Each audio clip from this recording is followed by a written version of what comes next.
This is how to assemble the GOR 6PS. First, we're going to start by bolting on the rear axle assembly. This requires 3 longer bolts, 3 shorter bolts, 6 washers, 6 nuts, and 6 more smaller washers. Bolt everything in place and tighten down the nuts. Next, bolt on the dump lock assembly. Snug everything up and tighten down the nuts.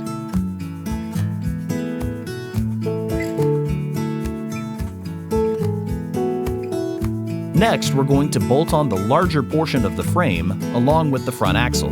This requires 2 longer bolts that will bolt the frame to the rear portion of the axle. Use the 2 bolts, 2 washers, and 2 nuts and tighten everything down. Now you're ready for your tires. Place the 4 tires on, followed by the washer and cotter pins. Make sure to bend one side of the cotter pins so they don't fall out.